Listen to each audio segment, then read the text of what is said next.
और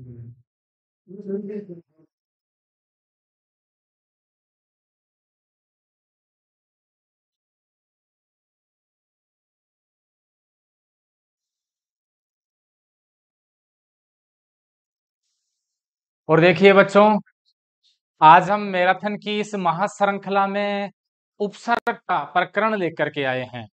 तो उपसर्ग से संबंधित आपकी जो भी समस्या रही है वो आज पूरी हो जाएगी। अब फिर नहीं कहना कि उपसर्ग के बारे में हमारी तैयारी नहीं हुई है। अगर इनको इस क्लास को देखने के बाद भी आपके उपसर्ग अच्छी तरह से समझ में नहीं आते हैं तो फिर आपको हमारी पिछली कक्षा देखनी चाहिए। इस उपसर्ग के संदर्भ में 2 या 3 वीडियो हमारे ऐप पर आपको मिल जाएंगे, उनके बारे में और अधिक परिभाषा, उपसर्ग के प्रकार और महत्वपूर्ण उपसर्ग कौन से हैं। आज हम देखते हैं इस उपसर्ग के महा मैराथन क्लास के अंदर महत्वपूर्ण उपसर्ग और उनसे निर्मित शब्द कौन कौन से हैं। तो देखिए, सबसे पहले हम देखते हैं अधि। आपको दिखाई दे रहा होगा अधि उपसर्ग। और इसी अधि उपसर्ग के बारे में हम पूरी जानकारी प्राप्त करेंगे। परीक्षा में किस प्रकार से सवाल पूछे जाएंगे और आपको किस प्रकार से उत्तर देना चाहिए, आदि सारी बातें। अब देखिए, अधि उपसर्ग से निर्मित निम्न में से कौन सा शब्द है। ये तो एक साधारण प्रकार है जो परीक्षा में पूछा जाता आया है और 4 विकल्प आपको दे दिए जाएंगे और आपसे कहा जाएगा इन 4 में से कौन सा विकल्प अधि उपसर्ग से निर्मित शब्द है। तो देखिए, ऐसा नहीं है कि अधि दिख रहा है और दिखाई दे रहा है तो ही आप ये कहें कि अधि उपसर्ग का प्रयोग हुआ है। नहीं, यहां देखिए एक शब्द आपके दिखाई दे रहा है, अध्याय। अब इस अध्याय को एक बार देखने से तो ऐसे लगता है कि यहां पर अधि उपसर्ग का प्रयोग ही नहीं हुआ है। लेकिन वही बात कि इस शब्द के खंड करने हैं, टुकड़े करने हैं, क्योंकि ये 2 शब्दों से निर्मित है और अधि का हो जाएगा। अच्छा, आपको दिखाई कम दे रहा होगा तो मैं रंग बदल लेता हूं इसका, ये ठीक रहेगा। अच्छा, ये भी कम दिख रहा है तो फिर काला रंग ही सही रहेगा क्या। हम्म, ये देखिए, ये सही है। और देखिए, हमारे पास शब्द है अध्याय। अब इसका ही विच्छेद किस प्रकार से होगा। तो अधि धन आय, ये हम पहले भी पढ़ चुके हैं। और कैसे पढ़ चुके हैं, याद कीजिए।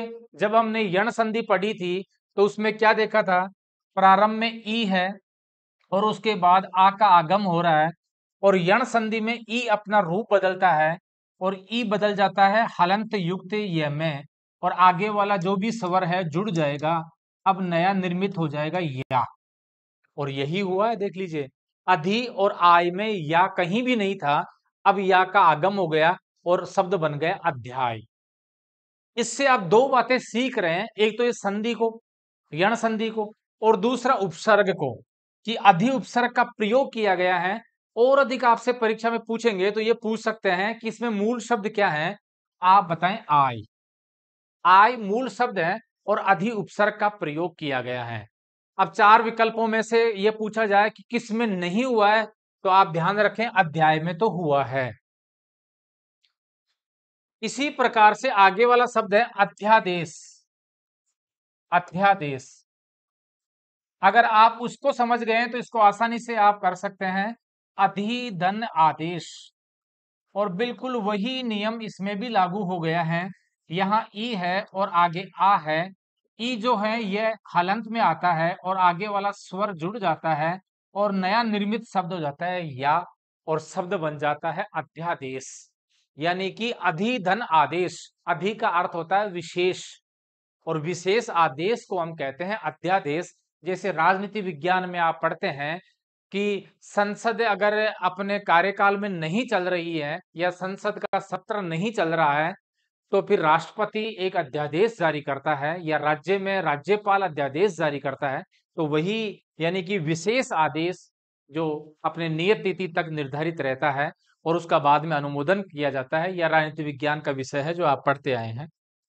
लेकिन ये किस प्रकार से बना और किन किन से मिलकर बना यह आपने जान लिया। अब आगे शब्द आता है अधिष्ठान। अधिष्ठान, पहली बात तो इसमें तो अधि दिख ही रहा है, तो आप ये कह देंगे कि दिखाई दे रहा है अधि, तो अधि उपसर्ग है, बिल्कुल है। लेकिन इसमें ये नहीं पूछेगा कि उपसर्ग कौन सा, इसमें पूछेगा मूल शब्द कौन सा है। अब देखिए आगे, तो आगे स्थान है, तो आपको स्थान नहीं करना है, इसमें मूल शब्द हो जाएगा। ये से तो इस से में बदल जाएगा और थे में बदल जाएगा और शब्द बन जाएगा स्थान। तो अधिधन स्थान से बनता है अधिष्ठान, और ये महत्वपूर्ण विकार उत्पन्न हुआ है, इसलिए परीक्षा में इसी को पूछ लेते हैं। इसी प्रकार का शब्द होता है एक मिष्टान, तो वह भी आप इसी प्रकार से अलग पहचान रखें। तो अधिष्ठान का हो जाएगा अधिधन स्थान। एक शब्द आता है अधीक्षक। अब इसमें क्या भ्रांति हो सकती है, हमें भ्रांति यह हो सकती है कि इसमें अधि उपसर्ग जो है वह दीर्घ मात्रा का नहीं लगा हुआ है और छोटी मात्रा का यानी कि लघु मात्रा का कैसे होगा। बिल्कुल होगा, इसका विच्छेद कीजिए तो अधिधन इक्षक, अधिधन इक्षक, और वही संधि का नियम आ जाएगा। यहां है लघु ई और आगे है दीर्घ ई, और याद कीजिए समान स्वरों का जब मिलन होगा तो हमेशा दीर्घ स्वर का निर्माण करेंगे, और क्या बन गया दीर्घ ई। इसलिए अधि और इक्षक से शब्द बना अधीक्षक, लेकिन उपसर्ग तो अधि ही है ना, और यही है। तो आप इस प्रकार के दूर से देखने पर या शब्द को देखकर अनुमान नहीं लगा सकते कि इसमें किस प्रकार के उपसर्ग का प्रयोग किया गया है। जो आपको दिखाई दे रहा होता है वास्तव में वैसा नहीं होता है, और इसीलिए इनको परीक्षा में पूछा जाता है। तो अधीक्षक में अधि ई जो है वो लघु ही आएगा, और फिर इक्षक इस प्रकार से बनेगा, यानी विशेष तौर से देखना या विशेष तौर से देखने वाले को अधीक्षक कहते हैं। और अधीक्षक का कार्य यही होता है कि किसी भी कार्य को वह अधिक गौर से या ध्यान से या विशेष तौर से देखते हैं, तो उसको अधीक्षक कहते हैं, और शायद अंग्रेजी में सुप्रीडेंट कह देते हैं इसको। तो इस प्रकार से अधिधन इक्षक से यह बना है। अब इसमें अधि उपसर्ग का प्रयोग हुआ है या नहीं, तो बिल्कुल हुआ है। इस प्रकार से आप खंड करके पता लगा लें। आगे आपके पास शब्द है अध्यापक। अब इसको आप अगर गौर से नहीं देखोगे तो आपको लगेगा कि इसमें अधि का प्रयोग कहां हुआ है, लेकिन हुआ है। किस प्रकार से, देखिए ये अध्यापक शब्द बना है अधि धन आ धन पक। देखो तीन प्रकार के शब्दों के खंड से बनता है अध्यापक। अधि और आ ये दोनों तो है उपसर्ग, इसमें दो उपसर्गों का प्रयोग हुआ है। कई बार परीक्षा में ये भी पूछ लेते हैं अध्यापक में कितने उपसर्गों का प्रयोग हुआ है, तो दो उपसर्गों का प्रयोग हुआ है, एक तो अधि और एक आ, और मूल शब्द फिर पक है। अब इसका अर्थ ये निकल जाता है अधि यानी तो बता ही दिया कि विशेष तौर से यानी विशेष प्रकार से, और आ यानी कि ज्ञान रखने वाला परिपक्व होने वाला, तो विशेष प्रकार से अपने ज्ञान में पूर्ण होने वाला या विशेष पहचान रखने वाला कहलाता है अध्यापक।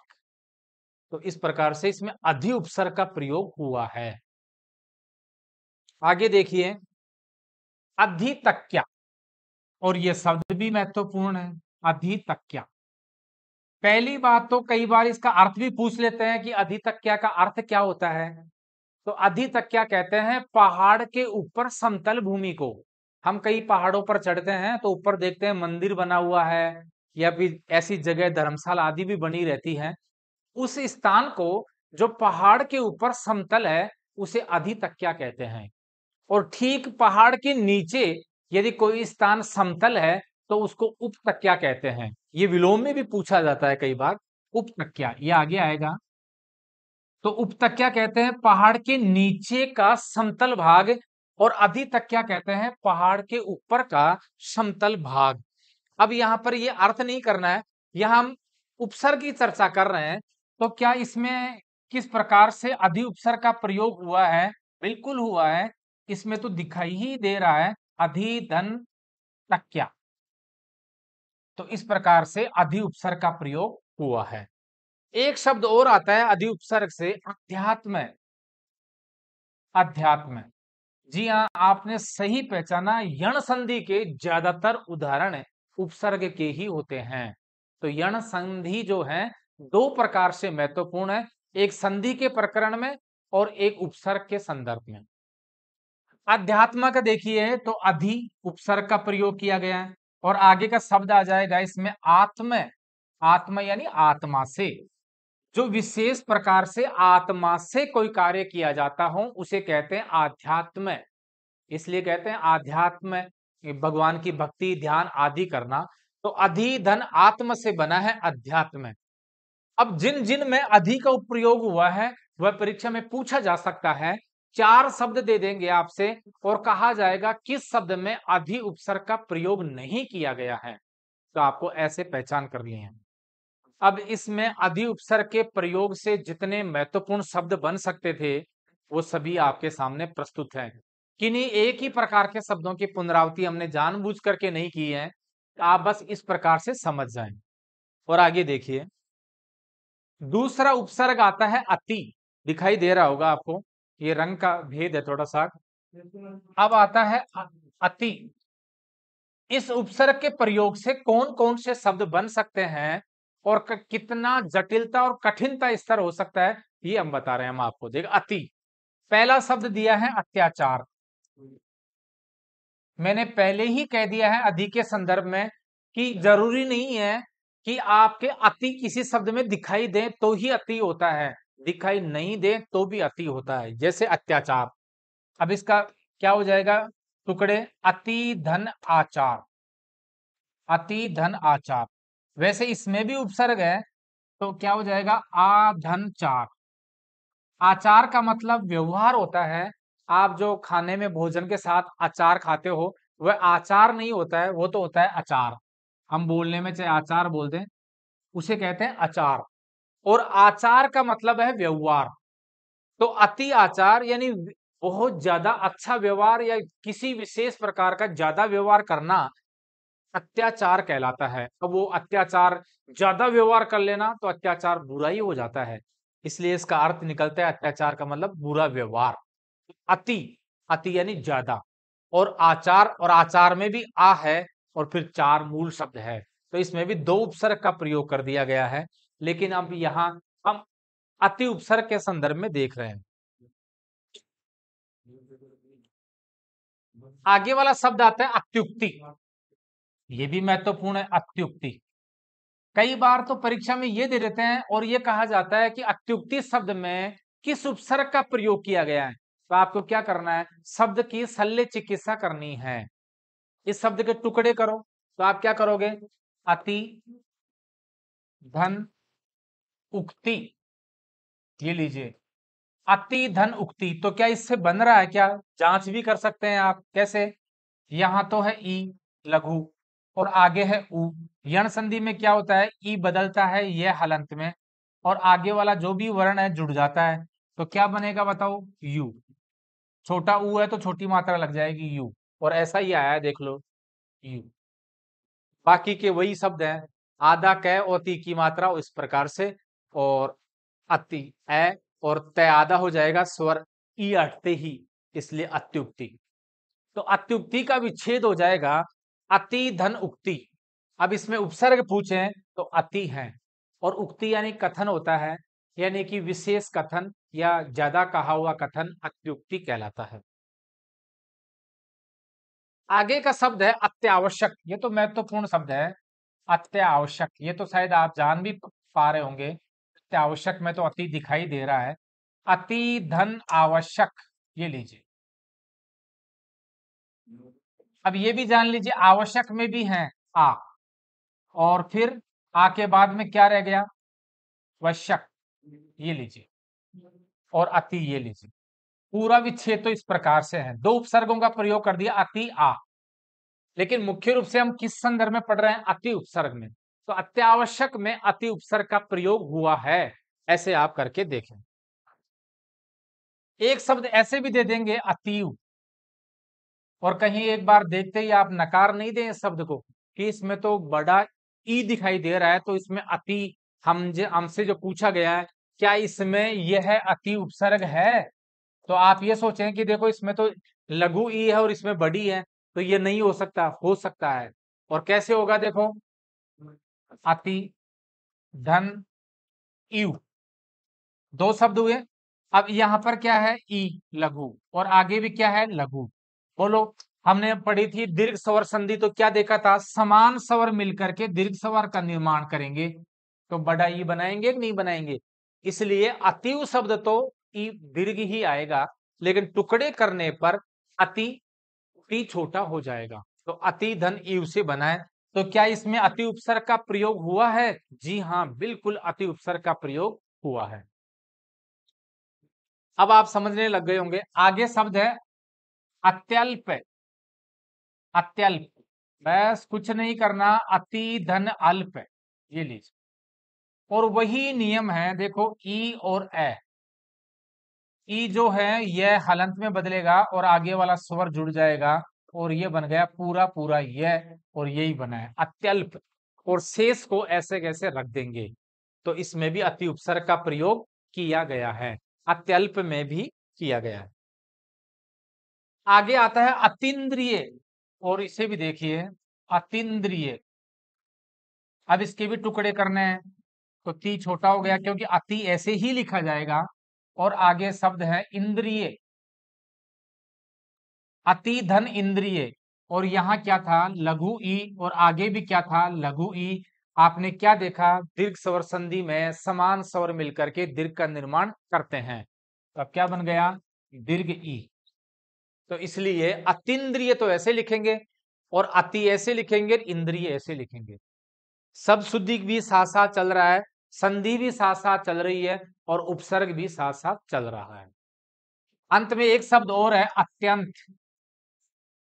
अत्यंत, अब आपसे पूछें अत्यंत शब्द में कौन से उपसर्ग का प्रयोग किया गया है, तो आपको क्या करना है, इसके टुकड़े करने हैं। तो आप क्या करेंगे, अति धन अंत, और जांच जरूर कर लें, कैसे कि यहाँ ई आया है और आगे ए आया है, ई ये में बदल जाता है, हलंत वाले में आगे वाला जुड़ जाता है, और ये निर्मित हो गया ये, और यही आया है, अनुस्वार आगे थी, तय आगे था, बाकी है। तो आपका ये परीक्षण इतना सा आपको ये कैलकुलेशन करना है, तो आप क्या देखेंगे कि हाँ बिल्कुल सही है। कई बार आप क्या करते हैं कि एक अनुमान से ही उत्तर लगाने का प्रयास करते हैं कि ये हो सकता है, तो वो गलती ही हो जाता है। आप इस प्रकार की अभिक्रिया करें और इस प्रकार की उनकी मतलब प्रक्रिया से गुजरें, तो कभी आप गलत नहीं हो सकते, और आत्मविश्वास आपका बढ़ता जाएगा, और आपका प्रश्न पत्र बिल्कुल पूरा ही सही हो जाएगा। इन चीजों का विशेष ध्यान रखें। ये दूसरा उपसर्ग था। तीसरा उपसर्ग आता है हमारा अभी। ये मिलते जुलते हैं, अधि, अति और अभी। अब अभी ये देखिए, अभी इस प्रकार से लिखा हुआ है, तो हमें यही ढूंढना है कि यही उपसर्ग होना चाहिए, अभी। और पहला शब्द है अभिलाषा। अभिलाषा, अब इसमें खास बात क्या है ये देखिए। अब इसमें तो दिख ही रहा है कि अभी उपसर्ग है, बिल्कुल है अभी, और आगे क्या शेष रह गया, लासा। लासा, तो शब्द बन गया अभिधन लासा। अभिधन लासा, तो अभी उपसर्ग का प्रयोग हुआ है। इसी प्रकार से एक शब्द आता है अभिषेक, और अभिषेक ऐसे ही लिखेंगे। अब इसमें भी दिख तो रहा है कि अभी का प्रयोग हुआ है, लेकिन इसमें उपसर्ग के बारे में नहीं पूछकर मूल शब्द के बारे में पूछेंगे। अब आगे क्या लिखना है, अब आगे लिखना है शेख, इस प्रकार से ये वाला से आएगा, ये वाला षटकोण वाला से नहीं आएगा। अब इस प्रकार का शेख का प्रयोग करना है। ये संधि का भी नियम है, और ये उपसर्ग प्रत्यय का भी नियम आ गया। इसी प्रकार से शब्द आ गया अभ्यागत। अभ्यागत, बिल्कुल, और ये कितना सरल है। आपको लिखना है अभिधन आगत, ये लीजिए, और ई और आ, और ये हो गया ये, और आ जुड़ जाएगा, तो क्या बन जाएगा बोलो, या। और ये देख लीजिए, या का आगम हो गया है। तो अभिधन आगत से बनता है अभ्यागत। तो इस प्रकार से अभि उपसर्ग का प्रयोग यहां पर भी किया गया। वैसे ये सभी उदाहरण एक ही उपसर्ग से मैंने इसलिए लिए हैं ताकि आपको समझने में सुगमता रहे, और आपको बस क्या करना है, इनकी प्रक्रिया को जानना है, इनको रटना नहीं है कि रट लें इसका इस प्रकार से टुकड़े होते हैं या इसमें इस प्रकार से उपसर्ग और मूल शब्द होते हैं, नहीं। आपको इस प्रक्रिया को जानना है, विशेष तौर से आपको यण संधि को जानना है, उपसर्ग को पढ़ना है। तो इसी प्रकार से हैं शब्द अभ्युत्थान। अभ्युत्थान तो क्या हो जाएगा? अभिधन उत्थान। बस, मूल शब्द उत्थान है, उपसर्ग है अभी। और कैसे हुआ? वही नियम है, ई और उ। ई बदला ये हालंत में, उ आगे स्वर जुड़ गया तो क्या बन गया? यू। और ये शब्द बन गया अभ्युत्थान। तो इस प्रकार से आप कर सकते हैं। अच्छा, आगे देखिए, और शब्द है अभ्यर्थी। ये पहले भी हम बता चुके हैं संधि के संदर्भ में। अभ्यर्थी, पहली बात तो ये शब्द शुद्ध है। और कैसे हैं? अभी धन अर्थी। अर्थी का मतलब है यहां अर्थ करने वाला। तो अभी धन अर्थी से बना है अभ्यर्थी।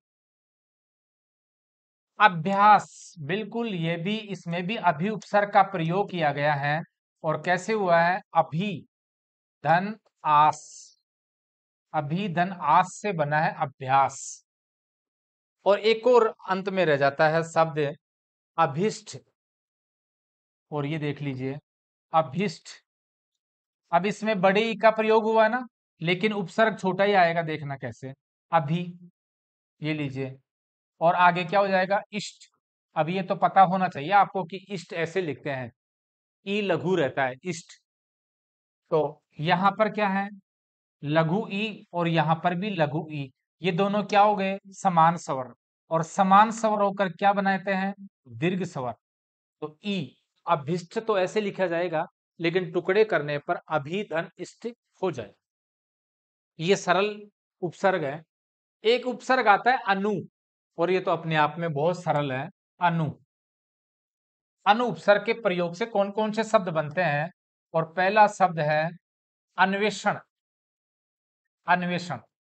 अब देखिए, आप कहीं अनु उपसर्ग से निर्मित शब्दों में ये देखने लग जाएं कि अनु लिखा हुआ होना चाहिए, ये जरूरी नहीं है। सभी में अनु लिखा हुआ नहीं आएगा। यहां अन्वेषण में तो नहीं लिखा, और अन्वेषण में अनु नहीं लिखा, फिर भी अनु उपसर्ग का प्रयोग हुआ है। कैसे हुआ है? ये देखिए। तो अब अनुधन, आगे शब्द क्या आ जाएगा? एषण। अनुधन एषण, ये लीजिए, अनुधन एषण। अब यहां पर अनु उपसर्ग का प्रयोग हुआ है। ऐसे आगे देखिए, अनुष्ठान। तो यहां तो दिख ही रहा है आपको, अनुधन स्थान। अनुष्ठान, स्थान आ जाएगा मूल शब्द। और अनुच्छेद, इसमें भी पेच है एक, अनुच्छेद। आपसे पूछे उपसर्ग कौन सा है, तो आप क्या कहेंगे? अनु। और फिर मूल शब्द पूछे तो केवल छेद हो जाएगा। ये जो च हलंत वाला है, ये लोप हो जाएगा इसका, ये नहीं आएगा। इसी प्रकार से अनुज्ञा।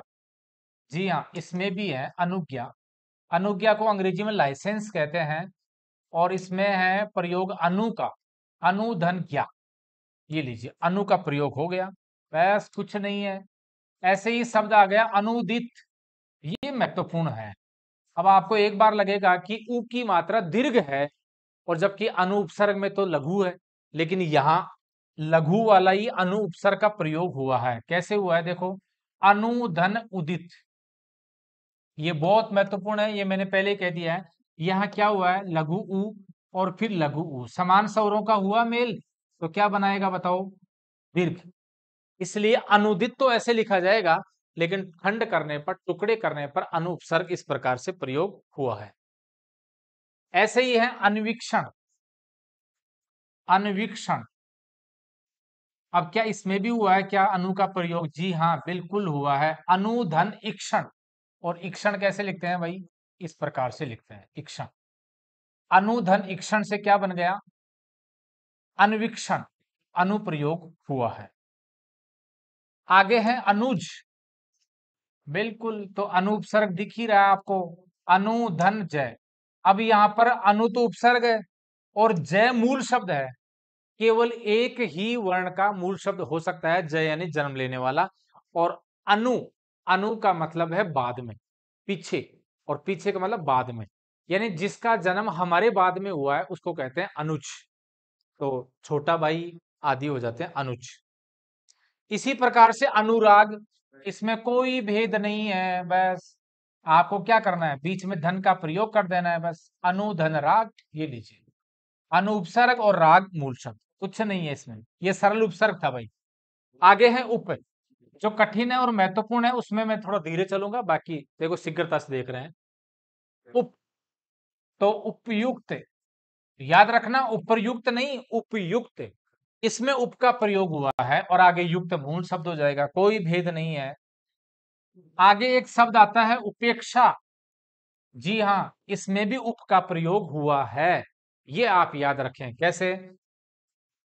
उप धन इच्छा, और इच्छा यानी इच्छा होती है, इस प्रकार से इच्छा लिखा जाएगा। अब देखो क्या हुआ है, इसके अंत में क्या है, ए, और आगे क्या आ रहा है, ई। अब बताइए गुण संधि है या नहीं, यहां गुण संधि आ गई, और गुण संधि क्या कहती है, ए आके बाद ई आए, तो ई जो है ये दोनों मिल करके ए बना देंगे, ए, और ए की मात्रा इस प्रकार से होती है। हमने देखा था ना महाधन ईश, तो क्या बनाया था शब्द महेश, तो इसी प्रकार से उपधन इच्छा से बनेगा उपेक्षा, उपेक्षा। आगे शब्द है उपांग, जी हाँ, ये भी महत्वपूर्ण शब्द है उपांग, और क्या हो जाएगा, उपधन अंग। ये लीजिए, उप उपसर्ग का प्रयोग हो गया। अब इसमें नियम कौन सा आ गया, देखो इधर तो है ए और आगे भी ए, समान स्वर मिलेंगे और क्या बनाएंगे, दीर्घ स्वर बनाएंगे, इसलिए उप और अंग से बन गया शब्द उपांग। ऐसा ही शब्द है उपाध्यक्ष, उपाध्यक्ष, ये तो दिख ही रहा होगा आपको, उपधन अध्यक्ष, उपधन अध्यक्ष। अब अध्यक्ष में भी उपसर्ग का प्रयोग हुआ है, किसका बताओ, अधिधन अक्ष। ये लीजिए, और ए कौन सा था, उप। ये लीजिए, एक बार परीक्षा में पूछा गया था कि उपाध्यक्ष में किस किस उपसर्ग का प्रयोग किया गया है, तो पहले कर्म से बताएं, पहले तो उप और उसके बाद में अधि, और मूल शब्द है अक्ष, तो उप अधि और अक्ष मिलकर के बनते हैं उपाध्यक्ष। ऐसा ही एक शब्द और आता है उपमा, जी हाँ, इसमें भी देखिए उप उपसर्ग का प्रयोग है और आगे शब्द है माँ, केवल माँ लिखा है, माँ के ऊपर अनुस्वार वगैरह नहीं है, तो आप माता अर्थ नहीं लें। और यहां पर माँ का मतलब है समानता, समानता से, उप यानी नजदीक, यानी नजदीक रख करके समानता बताने को उपमा कहते हैं। किसी दो वस्तु दो पदार्थों में समान गुण रंग धर्म प्रकृति विशेषताओं के कारण से हम उपमा दे देते हैं, तो इसलिए उपधन मां, उपमा हो जाएगा। एक शब्द है उपन्यास, जी हाँ, अब इसमें कौन से का प्रयोग किया गया है, ये भी महत्वपूर्ण शब्द है।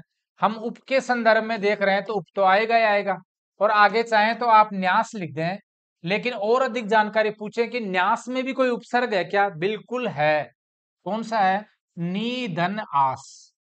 ये लीजिए, अब कितने उपसर्ग हो गए इसमें, दो, उप नी, दो उपसर्गों का प्रयोग हुआ है, उप नी और फिर आस मूल शब्द है, उन तीनों से मिलकर के बना है उपन्यास, साहित्य की एक प्रमुख विधा है। ऐसे ही है उपहार, तो कुछ नहीं करना, उपधनहार कर दो। ऐसे ही है उपयोग, तो कुछ नहीं करना, उपधन योग कर दो, बस उप का प्रयोग हुआ है, उपधन योग, उपयोग। और ऐसे तो पूछते ही नहीं है आजकल परीक्षा में, ये तो बहुत सरल है, इनके बारे में क्या पूछना, पूछना उनके बारे में कि आप भ्रमित हो जाएं, तो इनको देख लेना आप अच्छी तरह से। आगे देखिए, अब उपसर्ग आता है अप, जी हाँ अप, और अप में देखिए अपहरण, बिल्कुल, तो अप दिख ही रहा है, अप का प्रयोग किया गया और मूल शब्द है हरण। ऐसे ही है अपव्यय, अपव्यय, तो बिल्कुल अप का प्रयोग हुआ है, अप धन, और व्यय में भी देखिए वी धन आय, वी धन आय, तो दो उपसर्ग आ गए इसमें भी। याद है ना आपको कि उपसर्ग प्रत्यय पढ़ाते समय मैंने बताया था कि उपसर्ग दो या दो से अधिक हो सकते हैं, प्रत्यय नहीं होंगे, तो दो उपसर्गों का प्रयोग हुआ है। इसी प्रकार से एक शब्द आता है अपांग, इससे पहले उपांग आया था, अब आ रहा है क्या, अपांग। और क्या हो जाएगा, अप धन अंग। और देख लीजिए दीर्घ स्वर संधि हो गई, ए और ए मिलकर के आ का निर्माण कर दिए, कोई भेद नहीं है। अब समझ में आ गया होगा आपका। और अब आ रहा है अपेक्षा, इससे पहले आया था उपेक्षा। जी हाँ, अपेक्षा। तो शब्द क्या बनेगा, अप धन इक्षा। ये लीजिए, उसमें था उपधन इक्षा, इसमें है अपधन इक्षा। और वही आपकी गुण संधि का उदाहरण ये है। अप यस, तो बस कुछ नहीं करना, अप धन यस। यस यानी बढ़ाई होती है, अप धन यस। अपमान तो अप धन मान हो जाएगा। अपरूप तो क्या हो जाएगा, अप धन रूप हो जाएगा। बस कुछ नहीं, ये लीजिए, ये बहुत सरल है भाई, इसमें जरा समय नहीं होना चाहिए। एक आता है औ। औ औ उपसर्ग के प्रयोग से कौन कौन से शब्द बनते हैं, तो अवगुण बन गया, दिख रहा होगा। औ तो उपसर्ग है और गुण मूल शब्द है। ऐसे ही ये तो सरल है, इनको क्या बताना, अवाप्ति, ये महत्वपूर्ण है। अवाप्ति, ये लीजिए, अब इसमें कौन से उपसर्ग का प्रयोग किया गया है, तो बिल्कुल औ धन आपती। ये लीजिए, आपती, मूल शब्द तो आपती है और उपसर्ग का प्रयोग है औ। इसी प्रकार से अवांतर, अवांतर। अब आप अगर औ निकाल रहे हैं तो आप ये देखें कि बाकी शेष क्या रह गया, तो आप क्या देखेंगे बताओ, औ रह गया है तो अंतर रह गया आगे से, अंतर, औ धन अंतर। और यहाँ क्या है, ए, और आगे भी क्या है, ए, समान स्वर मिलकर क्या बनाएंगे, आ। ये लीजिए, बहुत सरल है। अवज्ञा, ये लीजिए, अब अवय, ये तो है उपसर्ग और ये है ज्ञा मूल शब्द। अवच्छिन्न, और अवच्छिन्न देखिए, इसमें अव तो आपको दिखाई दे ही रहा है, लेकिन इसमें क्या पूछेंगे, मूल शब्द पूछेंगे, तो आपको क्या बताना है, छिन्न। ये चय हलंत वाला हटा देना है, ये केवल संधि होने पर ही आगम होता है, तो औ धन छिन्न हो जाएगा। ये बातें हम संधि के संदर्भ में देख चुके हैं। अवमानना तो औ, और आगे मानना, ये लीजिए, बस कुछ नहीं करना। अवरोध तो औ, और आगे रोध, ये लीजिए, बस ये बहुत सरल है। आगे आ रहा है आपका उपसर्ग परि, और ये महत्वपूर्ण है, ये हम पहले ही बता देते हैं। परि उपसर्ग बहुत महत्वपूर्ण है। और परि कैसा है, ई लघु ही है, दीर्घ नहीं है। अगर दीर्घ होता तो वो स्वर्ग की परी हो जाता। यहाँ परी यानी री छोटा है, तो परी इसी के संदर्भ में देखना है। इससे पहला और मुख्य शब्द बनता है पर्यावरण, बिल्कुल। और कैसे बनता है, परिधन आवरण। और अगर ये पूछें कि आवरण में भी कोई प्रत्यय है क्या, उपसर्ग है क्या, तो बिल्कुल है, परि, और फिर आ, और फिर वर्ण। ये देखिए, इसका मतलब पर्यावरण की परिभाषा शब्द में ही छिपी हुई है। परि का मतलब है चारों ओर या चारों तरफ, और आवरण यानी फैला हुआ, चारों तरफ जो फैला हुआ है वही पर्यावरण है। और ऐसा ही इसका अर्थ है, तो परि उपसर्ग का प्रयोग यहाँ किया गया है। एक शब्द आता है पर्यटन, तो क्या इसमें इसका भी अर्थ यही है, बिल्कुल है, परि यानी चारों ओर। और आगे शब्द क्या रह गया, अटन। अटन यानी भ्रमण, अटन यानी भ्रमण करना या घूमने को अटन कहते हैं। तो परि यानी चारों ओर घूमने वाला, और वो पर्यटन ही होता है, इसलिए पर्यटन। परि उपसर्ग का प्रयोग यहां भी किया गया है। एक महत्वपूर्ण शब्द आता है परीक्षा। जी हाँ, पहली बात तो देखो, परीक्षा ऐसे लिखना है, री दीर्घ ही आएगा, ई, तो परीक्षा। लेकिन जब हम टुकड़े करेंगे तो री छोटा हो जाएगा, परिधन इक्षा, इक्षा। अब इच्छा के बारे में हम पहले बता चुके हैं, विशेष तौर से देखना। और परि यानी चारों ओर से, यानी हर प्रकार से सोचना, विचारना और देखना, परीक्षा है। तो परि प्रयोग किया गया है, परि उपसर्ग यहां है। ऐसे ही है एक पर्यूषण। पर्यूषण ये शब्द आपने पहली बार सुना होगा, शायद ऐसा लग रहा है। तो देखिए क्या होगा, परिधन उषण, अब ऊ दीर्घ आएगा इसमें, परिधन उषण। अब पर्युषण एक त्योहार का नाम है जो जैनियों के यहाँ मनाया जाता है। जैनियों का प्रसिद्ध त्योहार है पर्युषण, और पर्युषण का विच्छेद होता है परिधन उषण। ये उ दीर्घ आएगा, कई बार ये संधि में भी पूछ लेते हैं, तो परि उपसर्ग का प्रयोग यहां किया गया है। ऐसे ही एक शब्द है पर्याप्त, ये लीजिए पर्याप्त, बिल्कुल पर्यावरण वाला ही नियम इसमें लग जाएगा, परिधन आप्त। और अगर मैं संधि में जाऊं इसी में, तो ये लीजिए ई और आ। अब ई क्या होगा, यह हलंत, और आ जुड़ जाएगा, शब्द बन जाएगा या, ये लीजिए। और ऐसा ही हुआ है पर्याप्त, बाकी तो कोई विकार उत्पन्न हुआ ही नहीं है। कौन सी संधि, यण संधि हो गई है। ये कितने सरल हैं देख लीजिए। ऐसे ही है परिमाण, तो ये तो आपको दिखाई दे रहा है, कुछ नहीं, परिधन मान। बस इसमें इतना ध्यान रखना, परिमाण में तो अणे लिखते हैं, लेकिन विच्छेद टुकड़े करेंगे तो परिधन मान करना है, न आएगा, फिर अणे की जगह न ले लेता है, तो मान करना है। इसमें पूछेंगे तो ये पूछ सकते हैं कि मूल शब्द क्या बनेगा, तो उस ऑप्शन में मान भी होगा, तो मान नहीं लिखना, मान करना है, मान। बस ये याद रखना, परिधन मान। और ऐसा ही शब्द है एक परिवर्तन, तो ये लीजिए परिवर्तन, इसमें तो कुछ भी नहीं हुआ है, परी को अलग हटा दो, और आगे जो शब्द है वो देख लीजिए वर्तन, ये लीजिए। तो परिधन वर्तन से बन जाएगा शब्द परिवर्तन। परि उपसर्ग महत्वपूर्ण है। और आगे आ रहा है आपका प्रति, बिल्कुल ये भी महत्वपूर्ण है। प्रति और परि दोनों ही उपसर्ग महत्वपूर्ण है।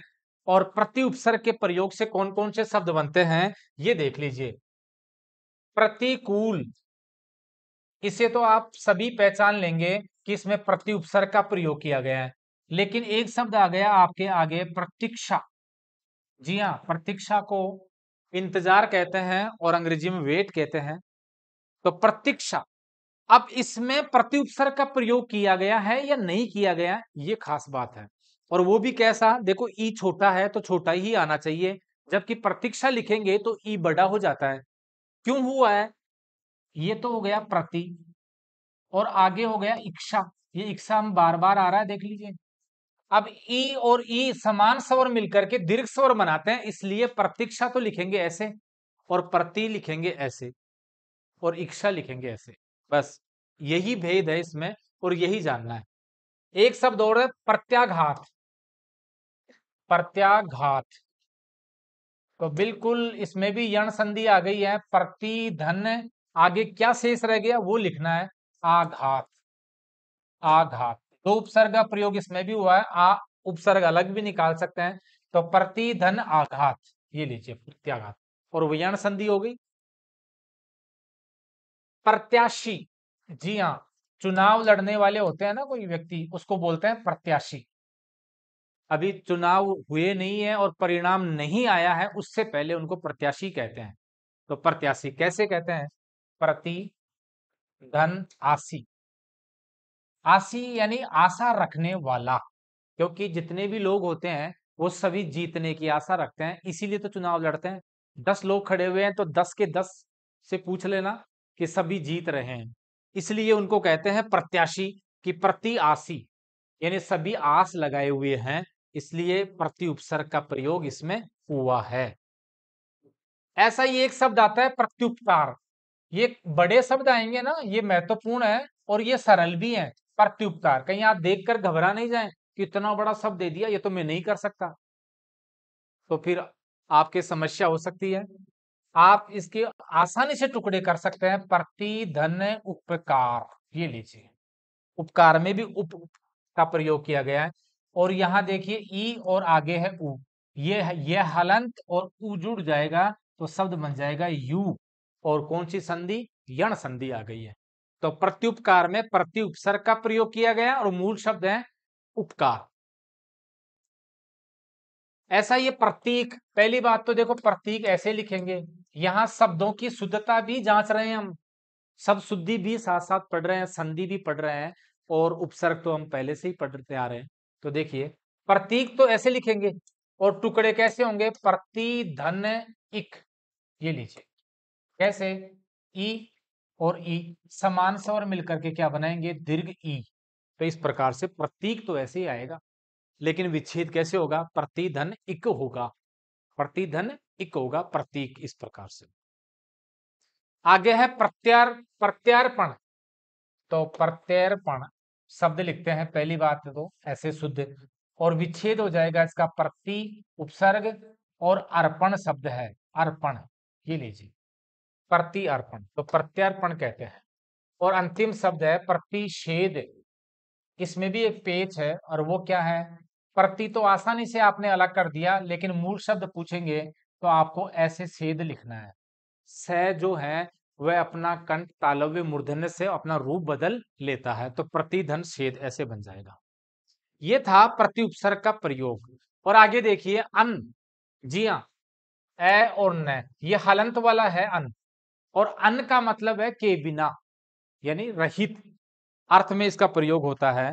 तो अन का प्रयोग देखिए किस प्रकार से हुआ है, यहां देखिए अनुपयुक्त,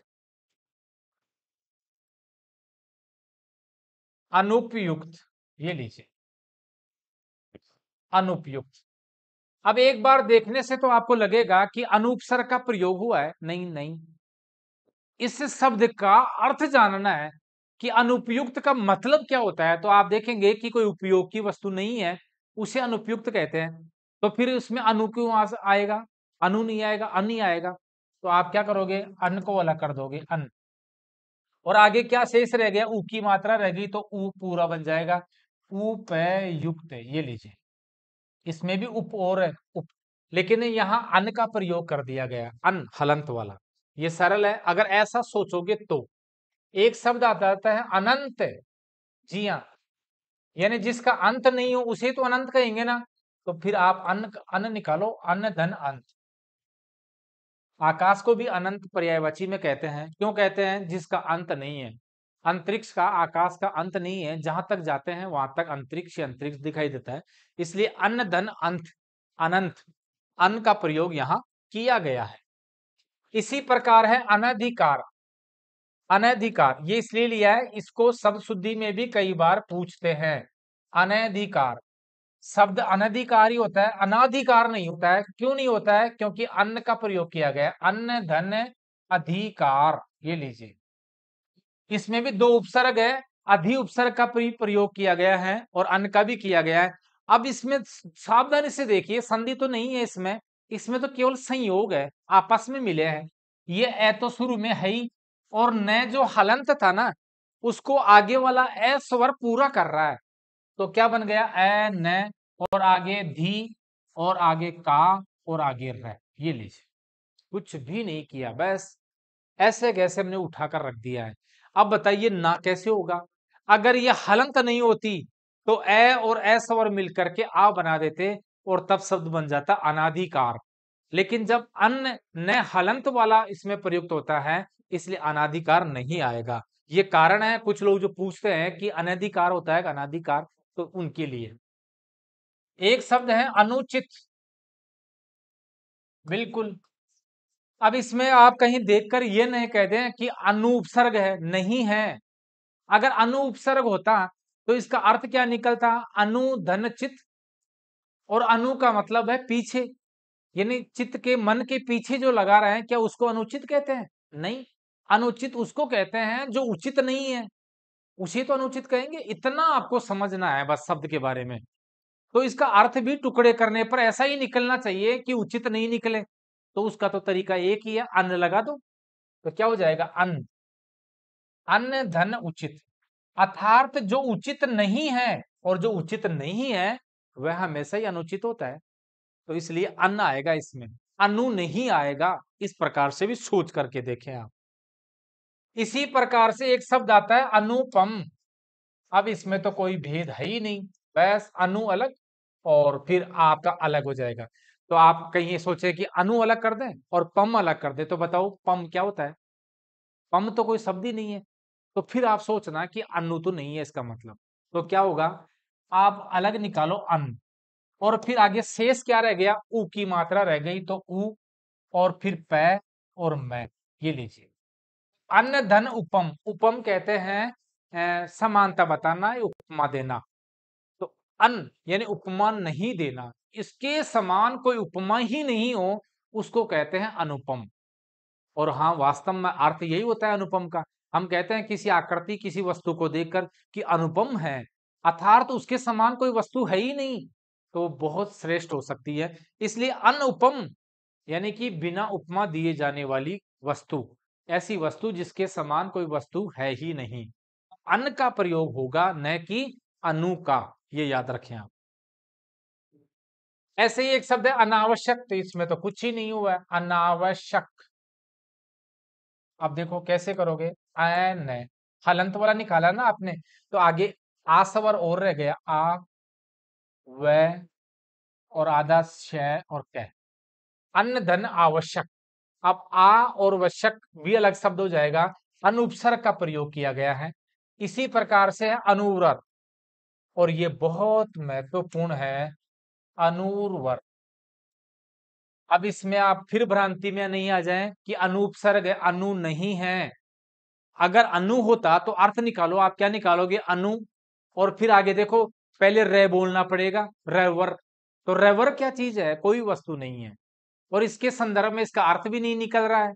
इसलिए आप फिर दूसरा विचार क्या करोगे, अन्न, अन्न धन उर्वर, उर्वर कहते हैं उपजाऊ को, और अन्न यानी उपजाऊ नहीं है, यानी बिना उपजाऊ, तो ऊसर हो गया ना इसका अर्थ, ऊसर। और ऊसर उस भूमि को कहते हैं जो उपजाऊ नहीं है, तो अन्न का प्रयोग किया गया है, अन्न धन उर्वर। ऐसा कई बार क्या होता है कि शब्द की गहराई में भी उतरना पड़ता है, बाहर से देखकर ही आपको ये इस प्रकार के टुकड़े नहीं करना है। और एक और शब्द है अंत में, अनर्थ। अब देखिए, अब आपको क्या दिखाई दे रहा है कि अनर्थ में किस उपसर्ग का प्रयोग किया गया है, बताइए। तो आपको एक बार तो दिखाई देगा क्या, ए उपसर्ग का प्रयोग किया गया है, नहीं, गलत। एक बार देगा अन्न, ये भी गलत, न पूरा नहीं है, आधा ही है। और क्यों है आधा, क्यों करना पड़ा, क्योंकि अन ऐसा करेंगे तभी तो एस शेष रहेगा हमारे पास, और शब्द क्या बनेगा, अर्थ। अगर हलंत नहीं लगाएंगे तो ये ए नहीं आएगा, फिर तो अनार्थ आएगा सब। ए यहाँ होता है, ए आगे आ रहा है, तो समान स्वर मिलकर दीर्घ स्वर का निर्माण कर देते, अनार्थ बन जाता। तो अन्न नहीं आएगा इसमें, अन्न धन अर्थ से अनर्थ। ये तो था आपका इस संदर्भ में। अब आता है ए उपसर्ग, और इसमें तो कुछ नहीं करना, बस ए। और आगे देखिए प्रत्याशित, तो प्रत्याशित, पहली बात तो हम ए उपसर्ग को देख रहे हैं तो ए आ गया। अब प्रत्याशित में भी उपसर्ग का प्रयोग किया गया है, कौन से का बताओ, प्रति धन आसित, ये लीजिए। अब इसमें प्रत्यय भी है, इत प्रत्यय है, आस धन इत के आसित, लेकिन दो उपसर्ग आ गए, ए और प्रति, इस प्रकार से भी आप देखें। एक शब्द है अभाव, तो कुछ नहीं, ए और भाव, ये लीजिए। इसी प्रकार ए और टल, ये लीजिए अटल। इसी प्रकार से ए व्यय, तो ए और व्यय, जिसको व्यय नहीं किया जा सके। और व्यय में भी दो हैं, वी धन अय, बस ये याद रखें। व्यय में पूछ लें तो वी, और अव्यय में पूछ लें तो ए और वी दोनों उपसर्गों का प्रयोग हुआ है, अव्यय। अलौकिक, तो ए, और फिर लौकिक, ये लीजिए लौकिक, इक प्रत्यय का इसमें प्रयोग हुआ है। ए कारण, तो ये लीजिए ए धन कारण, बस कुछ नहीं करना। ए काल, तो ए धन काल, ये लीजिए ए धन काल। ये बहुत सरल है, और पूछते भी कम है ए उपसर्ग के बारे में।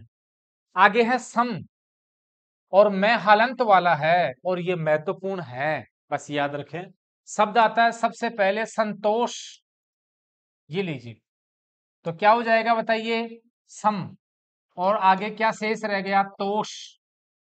तोष यानी संतुष्टि, समान संतुष्टि रखने वाले को संतोष कहते हैं, तो सम धन तोष, ये शब्द बन गया। इसी प्रकार शब्द बन गया संगीता, जी हाँ, संगीत और संगीता, संगीता। अब इसका क्या हो जाएगा, सम उपसर्ग का प्रयोग किया गया है, और आगे है गीता, यानी वह जो गीता के समान है उसको कहते हैं संगीता, तो सम धन गीता, संगीता। इसी प्रकार एक शब्द आ गया संचार, कई बार ये पूछ लेते हैं संचार में कौन से उपसर्ग का प्रयोग किया गया है, तो आप बताएं सम धन चार, ये लीजिए सम धन चार, संचार। आगे देखिए संन्यास, तो पहली बात तो देखो संन्यास ऐसे लिखते हैं, दो बार आएगा अनुस्वार और आधा न भी, तो क्या बन जाएगा? सम धन न्यास। और न्यास में भी उपसर्ग है क्या? नी धन आस। अब कैसे प्रयोग हो गया ये लीजिए, सम दो उपसर्गों का प्रयोग हो गया, सम, नी, और फिर मूल शब्द आ गया आस, तो बनता है संन्यास। आगे है समधिक, सम धन अधिक, ये लीजिए, क्योंकि हलंत लगाने पर अशेष रह गया इसलिए सम धन अधिक हो जाएगा, समधिक। और आगे है संस्कृति, ये लीजिए, संस्कृति तो क्या बन जाएगा बताओ? सम धन कृति, ये लीजिए, बस कुछ नहीं करना, सम धन कृति से बन जाएगा संस्कृति। आगे है संजय, जी हाँ, सम धन जय, जो अपनी जय पराजय में समान भाव रखता हो उसको कहते हैं संजय, सम धन जय। और आगे एक और है समाचार, बिल्कुल, और ये बहुत बार पूछा गया है, समाचार शब्द में कौन से प्रत्यय उपसर्ग का प्रयोग किया गया है? तो आप क्या बताएंगे? सम धन आचार, और ये आचार का मैंने पहले ही बता दिया, आ धन चार, और सम पहले से ही है। कितने उपसर्ग हो गए? सम, आ, और मूल शब्द क्या हो गया? चार। तो समाचार में सम उपसर्ग का प्रयोग किया गया है। और आगे देखिए, प्र, और ये भी महत्वपूर्ण है, प्र उपसर्ग का प्रयोग से कौन कौन से शब्द हैं?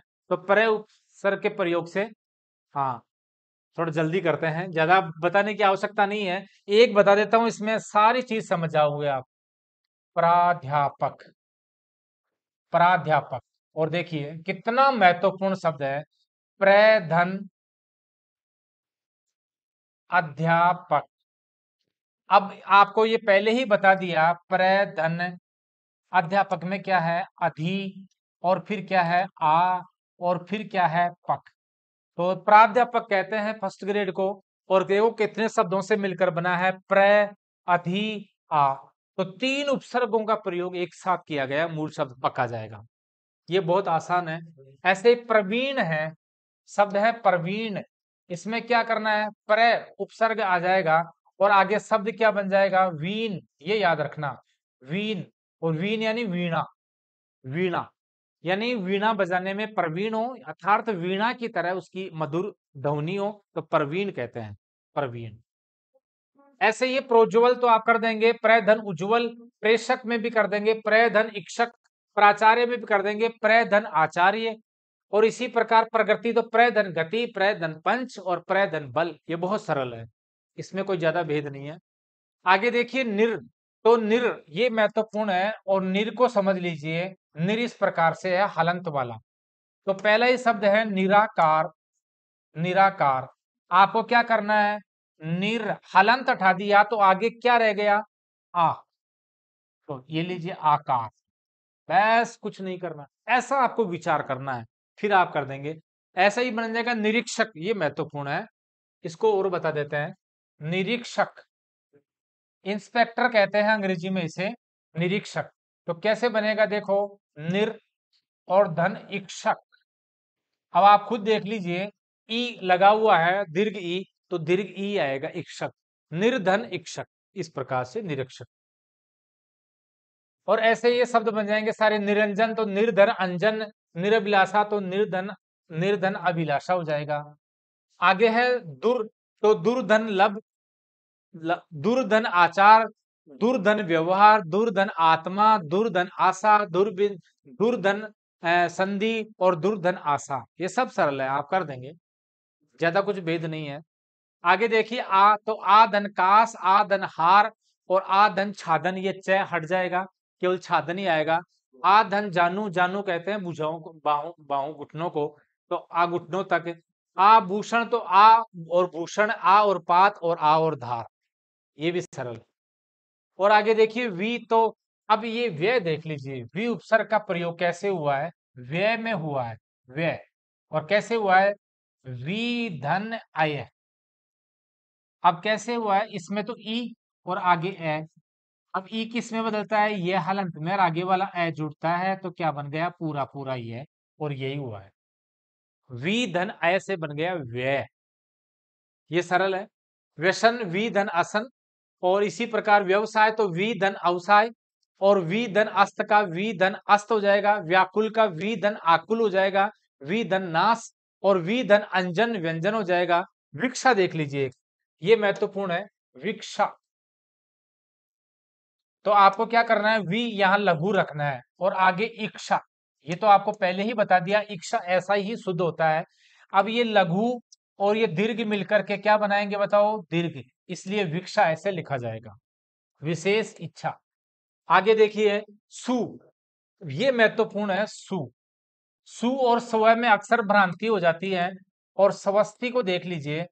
पहली बात तो ये शब्द शुद्ध है, और कैसे शुद्ध है ये और देख लीजिए आप। इस प्रकार से आपने देखा होगा, ये स्वस्ति है, इसे स्वस्ति कहते हैं, और ये स्वस्ति ऐसे लिखते हैं। और क्यों लिखते हैं, इसका विच्छेद होगा सुधन अस्थि, ये लीजिए, अस्थि यानी है, सु यानी अच्छा, जो अच्छा है उसे स्वस्ति कहते हैं, और ये अच्छा चिन्ह है, तो सु अधन अस्थि से बनेगा स्वस्ति। ये हम पहले बता चुके हैं। स्वल्प, स्वल्प इसमें भी सु है, लग रहा है आपको सुबह है लेकिन सुबह नहीं है, सु, और आगे शेष क्या रह गया, अल्प, ये लीजिए, क्योंकि उ से वह का निर्माण होता है तो वह नहीं लिखना है, सुधन अल्प से स्वल्प बन जाएगा। स्वागत तो बिल्कुल सुधन आगत, ये सब यण संधि के उदाहरण है। और स्वच्छ तो क्या बन जाएगा, स्वच्छ, ऐसे लिखते हैं स्वच्छ, तो क्या बन जाएगा, सुधन अच्छ, ये लीजिए अच्छ। ऐसे सुगंध, तो इसमें तो पहले से ही सु है, सुपुत्र सु। और स्वयं और देख लीजिए, स्वयं कैसे बनता है, तो किस प्रकार से बनता है, सुधन अयम, सुधन अयम से बनता है सुयम। आगे फिर सुदूर, तो ये तो ऐसा ही है। और सुमन, सुमन, ये भी सु उपसर्ग से बना है, सु और मन, जिसका मन अच्छा हो उसको कहते हैं सुमन। और आगे देखिए परा, तो पराजय, ये महत्वपूर्ण इसलिए है कि कहीं पर नहीं समझ जाए, तो ये शब्द ही हैं जिनमें परा उपसर्ग का प्रयोग करते हैं, केवल गिने चुने यही शब्द हैं, बस इन शब्दों को याद कर लें। कौन कौन से, पराजय, परास्त, परामर्श, परावर्तन, पराभव, पराक्रम, पराकाष्ठा, ये सारे के सारे परा उपसर्ग से बने हैं। अब अंतिम आ गया है, ये तो हो गए महत्वपूर्ण महत्वपूर्ण हमारे उपसर्ग। आखिरी में रोज की भांति खंड ए को खंड ब से मिलाना है, इधर भी चार है इधर भी चार, और इन्हें आपस में मिलाना है। इधर दिया हुआ है स, और स उपसर्ग के प्रयोग से कौन सा शब्द बना है, तो आप बता देंगे सजग। पहली बात तो सजग ही होता है शब्द, सजक नहीं होता है, सजग, तो ये सजग ही लिखा है। स धन जग, तो सजग। उन से देखिए, उन धन 20, यानी उनका मतलब होता है एक कम, और 20 से एक कम हो उसको 19 कहते हैं, तो उन धन 20 से 19, तो उनका प्रयोग इसमें हुआ है। अब है न का प्रयोग किसमें हुआ है, तो नास्तिक में हुआ है। न धन आस्तिक, आस्तिक का मतलब है जो ईश्वर में विश्वास रखता है, और नास्तिक का मतलब है जो ईश्वर में विश्वास नहीं रखता है, तो न का प्रयोग किया गया। आगे है पुनर्स, पुनर्स, तो पुनर्स किसमें है, पुनर्स धन विचार में है, और एक ही शेष रह गया, ये मिल गए आपस में। और ये होती है आज की कक्षा समाप्त। आज हमने महत्वपूर्ण महत्वपूर्ण उपसर्गों के बारे में जाना है। आगे भी हम नई कक्षा लेकर आएंगे व्याकरण के ही किसी महत्वपूर्ण बिंदु को लेकर, तो जुड़े रहिए आप हमसे, और हमारे ऐप को आप डाउनलोड कर लीजिए, हमारे वीडियो को देखिए। जिन छात्रों ने अभी तक भी हिंदी की टेस्ट सीरीज ज्वाइन नहीं की है, अनिवार्य रूप से आपको टेस्ट देना है और आपका मूल्यांकन करना है। आज के लिए इतना ही है, धन्यवाद।